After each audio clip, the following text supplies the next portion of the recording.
Hey guys, I'm Doglightning, a multi-challenger NEEKO support main, and I am today giving you my AP on hit build that I have been using to climb on a Smurf account. I started on this account down here right as it hit D4. As you can see, if I go down a bit, I was playing top before. I started playing it mid, and I have climbed from D4 all the way up to Masters, playing AP on hit NEEKO in the mid lane. So make sure you like, comment, subscribe to the video, and check out my stream to see me go live. We'll be going over the runes, items, and builds. Before I get into that, I'll just quickly say this build will work in the ADC role. It'll work in the mid role, and it will work in the top role. But it's not good at killing tanks. So I think it works best overall just usually in the mid role because you can play it every game. It's usually fine. In the top lane, if you're playing against a tank, you're going to want to go AD on hit. And if you're playing ADC and the enemy team again has tanks that you're going to be, this person who needs to kill them, you're probably better going AD on hit. But mid lane, even if they have tanks, you can go this build and just avoid the tanks and hit the enemy backline. So yeah, let's get into the video. So for runes, you can change things here or there, but in general, I think this is one of the times where I'd say this is one of the only pages that's really optimal for AP on hit. The reason being, you really need Bloodline and you really need Mana Flow Band. You're not going to be getting a Mana Mythic, and Mana Flow Band's the only way you're going to be able to sustain your mana. And again, you're not going to be getting, the main build's going to be Gnasher's Tooth and Rage Blade. You're not going to be able to get any Lifesteal or Omnivamp. So even though it doesn't sound like a lot, it's not. This is enough where it's adding an extra, once you have your Gnasher's Tooth and Rage Blade, you'll be doing an extra 10 healing per auto attack, which means when you're clearing side waves, you'll be healing a couple hundred HP every time you clear a wave if you make sure you only auto attack. And it really does make a difference going to team fights at max HP or chipped out a bit. So I do take this, but you could go attack speed if you really want.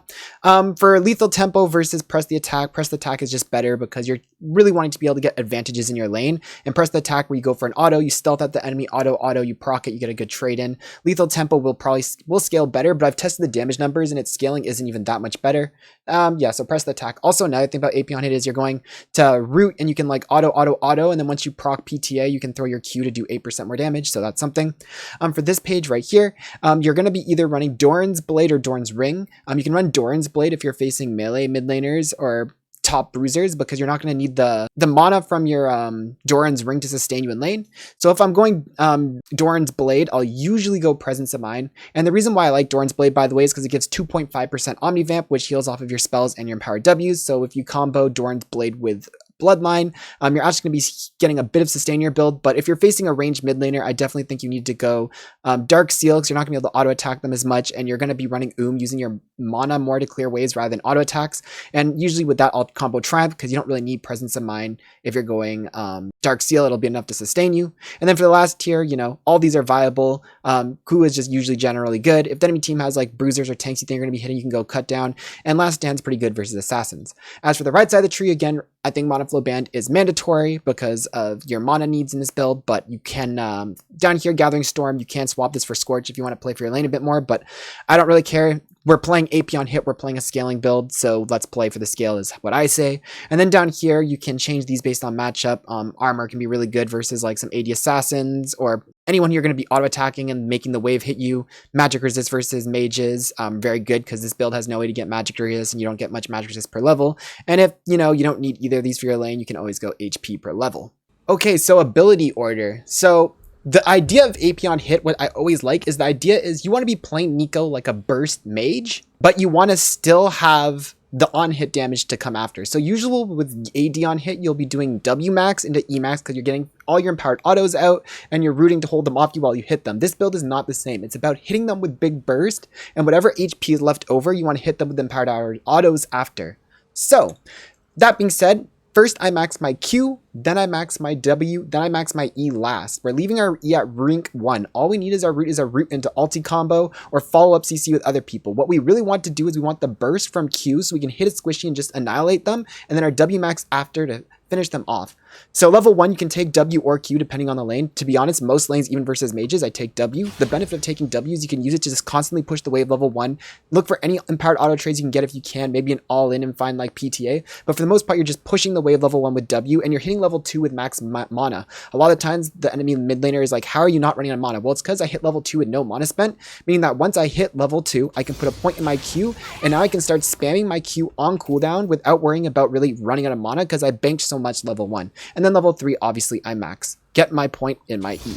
So first we're maxing out our Q because we're going to be playing lane just like a normal AP NEEKO. Forget about the fact that you have PTA most of the time. Forget about the fact that we're going to be maxing W later. To start the game, we are just looking to stay max range, hit the enemy with poke, hit the enemy with a EQ combo, and if we can find moments to go in and go for an extended trait, we can try to proc PTA with our 3 autos and maybe get a Q after PTA is procced. But for the most part, we are starting the game by just leveling up our Q to start. After we've maxed our Q, the interesting thing is we'll start maxing our W. And I'll get into the build a bit later, but the cool thing is, as I'm maxing my Q first with this AP on hit build, we're going to be rushing Sork Brutes, we're going to be rushing Dark Seal, we're going to be rushing Blasting Wand, Fiendish Codex. Everything we're building is standard AP components while we're maxing Q. The interesting thing is around level 8, when you start putting your extra point in your W, that's when you start getting your dagger. And by the time you have your W almost completely maxed, you're going to have your Gnasher's Tooth. And that's the cool thing, right? You play the early game like AP, you get all the AP components, and as your W is finally getting points and about to get maxed, that's when you finally get your attack speed later on. With a normal AD on hit, you'd be rushing your attack speed boots first, but we're playing AP on hit, maxing our Q, we're getting our pen boots to start, and we're maxing our W second. And then once our W is maxed, of course, after that, we're going to be maxing our E. So let's just get to level 13 here. A standard level 13, we'll have our points like this. And as you can see, if the enemy doesn't have tenacity, you can still root ulti and chain your rank 1 root basically into an ulti.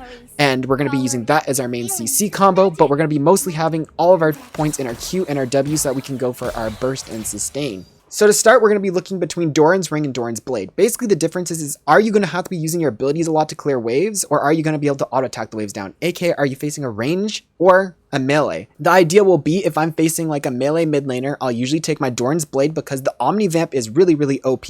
Yes, it's 33% effective with your Q and your E, but when you're clearing minion waves and you have your Doran's Blade Omni Vamp, plus you have your little bit of life steal, and you're getting your empowered dodges, and you just clear with only your auto attacks, you can actually sustain yourself with this. So if I like to try and get Doran's Blade if I can, but I cannot run it into ranged mids because ranged mids will often have a lot of wave push, and I'm going to have to use my abilities to push back, and I'm going to end up ooming. So versus a range mid, I'll get Doran's Ring, but versus a melee mid, I'll get Doran's Blade. And then first back, again, you can look at it basically, if I'm usually versus a melee mid, I like to just get Cull first back because it gives a lot of early lifesteal with 3 lifesteal per hit, and it helps me push waves and just get auto attack suppressing and just lets me scale with bonus gold later. And if I went the Doran's Ring start, I like to get Dark Seal. So yeah, you don't have to get the Dark Seal, you don't have to get the Cull. One game, I literally started Doran's Ring and got a freaking Cull and a Dark Seal anyways, right? So you can get whatever you want. They're both good scaling. Usually, you want to pick up one of these. Now, for the standard build. We're starting off with our pen boots, like I said, because we're going to be starting with our lane. We're going to get our Doran's Ring, we're going to get our Dark Seal, we're going to get our Sork boots, we're going to go get our Blasting Wand, our Fiendish Codex, and our early lane, our Q is going to be max, and we're going to have all these AP components, and we're going to be playing NEEKO like a standard mage. And then, as we get our Recurve Bow and our Gnasher's Tooth, by this point, you'll usually be probably about level 11. You'll have only 2 more levels till your W's maxed, and basically, then after that, we're going to be going for our Rage Blade, which is an amazing item for AP on hit because of the fact that this item actually pseudo fits like a mini Void Staff for burst builds, but then it also gives you the sustained DPS. So right now it's giving me 6 pen and 30 AP. Honestly, not too bad in terms of just like, obviously at this point your burst is going to go down a bit, but it's not too bad. Like you're still, the 6 percent pen and the 30 AP is still playing into your fact that if you just want to go for like a full NEEKO combo in the middle of the enemy team, you're still going to do big damage, right? 2600 damage, obviously no resist, but just a one-shot combo. We just did a lot of damage. But the cool thing is the way that Rage Blade works is it gives it so that you get more empowered auto procs. So if you watch here, right, empowered, auto, auto, empowered, auto, empowered, auto, auto, empowered.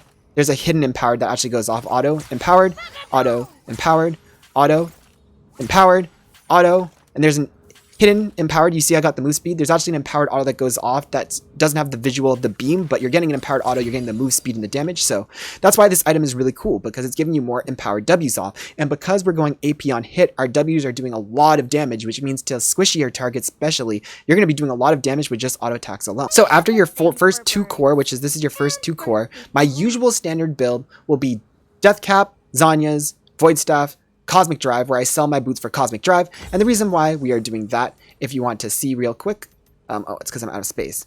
So if we go like this, right, my Rage Blade right now is giving me 24% pen, but if you get the last item, it gives me 30% pen, right? So it's really good to sell your boots for that for final build. Now I will say the Void Staff is only good if the enemy has tanks that have over 100 HP. You don't want it unless they have over 100 HP, because the way that pen works in this game is it's additive or multiplicative. So you can see right here, right now, I have 24% pen here and 40% here. That should give me 64% pen, but I actually only have 54. I'm actually losing 10% pen. So this item becomes less, it's basically like this is giving me 30% pen instead of 40. So it becomes less effective stacking it with a Rage Blade. So it's only useful if someone has over 100 magic resist and you really need to be shredding one of those tanks, is the only time you want to be going this. Now, again, for your third item spot, this is the standard build, but you have options.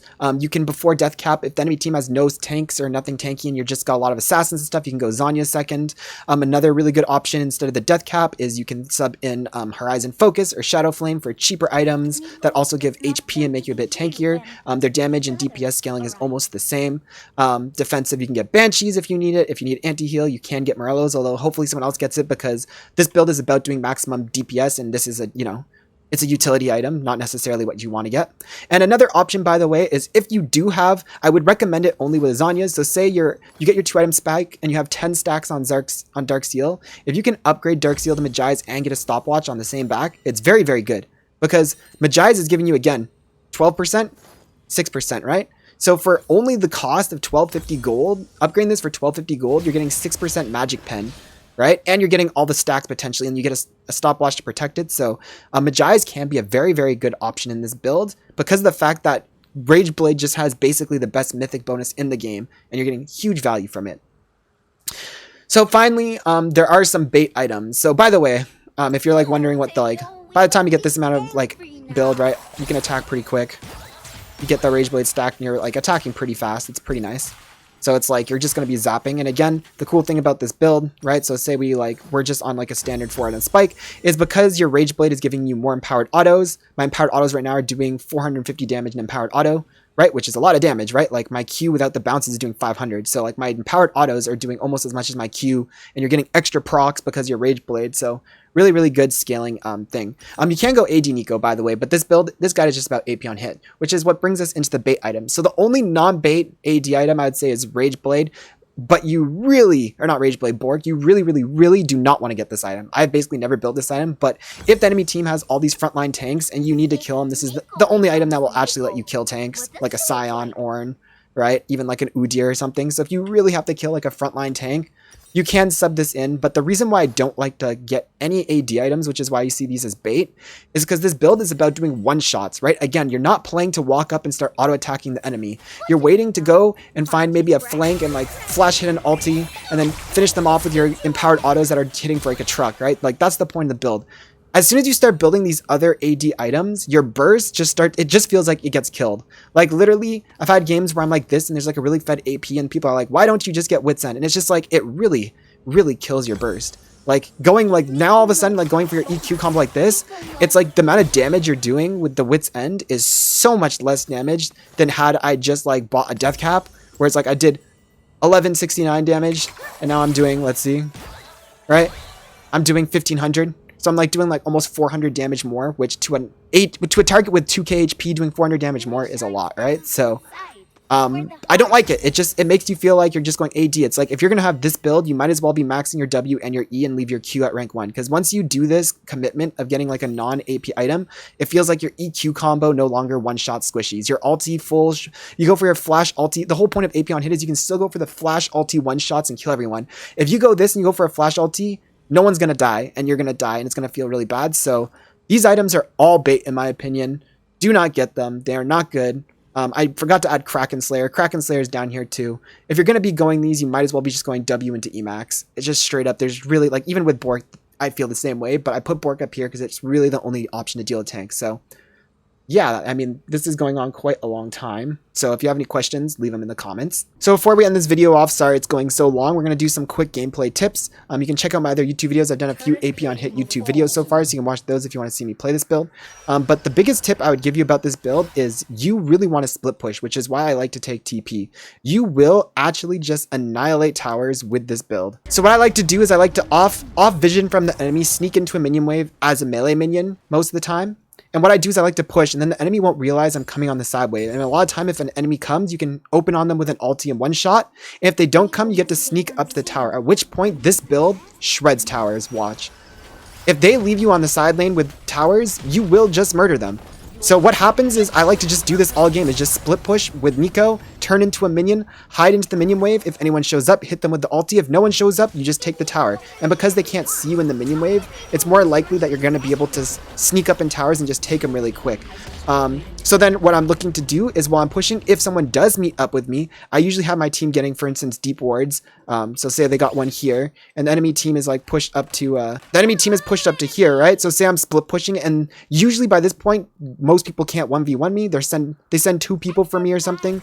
I go hide into this bush, right? We find the TP behind the enemy. And again, because this AP on hit can shred towers with AP on hit, but it's also built to one shot. So we can come in the back and look for an ulti and a big flank angle and find some picks. And then off of that, do something like a Baron and then go back to splitting with Baron. And yeah, like that's like the main core gameplay of this build is late game. We are looking to side lane split push, pretend to be a minion, take towers. If they commit people to me, look for TP flanks to find team fights and just take objectives and put up just so much pressure that enemy can't deal with you like you're a Tryndamere. Just make sure you always have good vision for yourself and don't overextend. If no one on your team is applying pressure, it's better to just AFK here and not push. Wait till you see your teammates applying pressure on the side. Once you can see, for instance, if the enemy team has 5 players that are doing well, you see maybe 3 of them on the map, it's like, okay, I can push. At most, I'm going to be a 1v2, and if I'm a 1v2, my team can pressure. If everyone on the map is missing, just stay back and chill. Once you see people, you can push up, and again, using your W for safety and your root for safety, it's not the easiest for people to come pick you off. In terms of lane phase, there's not really much to go through. You're playing it like a standard NEEKO. You're just going to be looking to poke the enemy with max range Qs, right? If the enemy overextends a little bit and you find a route, you can maybe find like a quick 3 auto trade and then use your stealth to de-aggro minion wave and walk backwards. You can always use the wave to shove and go look for roams. The beautiful thing about this build is we can play in lane like an AP one-shot NEEKO, but we are going to scale into a split push machine where if you went Rocket Belt NEEKO, which I'm not saying, by the way, in this video that Rocket Belt NEEKO is bad. Let me get that straight. I just get bored. I play main support. I play like AP NEEKO all the time. I love on hit. I love being able to auto attack. So I've been doing my mid climb and I've been doing it only with this build. And to be honest, I will say this build is more 1v9 than Rocket Belt. Because the thing with Rocket Belt is you can't really threaten the split push, which really limits your options to carry. Your only carry option is find big teamfight ultis and kill. But if your team is all inting and you're not going to win team fights, being able to get yourself fed in mid and make yourself a split push pressure like a Tryndamere, this build really does become 1v9. Also, it's like your damage isn't like when you go Rocket Belt one shot, use your abilities and your damage is gone and you maybe killed one person, you can't do anything. With this, use all your abilities and say I one shot this person with my abilities, I can start auto attacking this person and wait for my abilities to come back off cooldown. So yeah, this build is really honestly a 1v9 build. We'll see how high elo I can get it. There's definitely matchups it's not as good into and I'm just like ego doing it anyways. But I mean, if I'm a auto-filled player who went from D4 to Diamond 1 in literally 4 days playing this build, it's clearly got some merit to it, right? I've never ever really been mid's my worst role. I don't play mid ever. So yeah, I mean, what other tips do we have? Don't really have any other tips. So if you know what a tip? The tip is like, comment, subscribe to help my channel out. I'd appreciate it if you checked out my stream sometime. And much love to everyone. Happy Pride Month.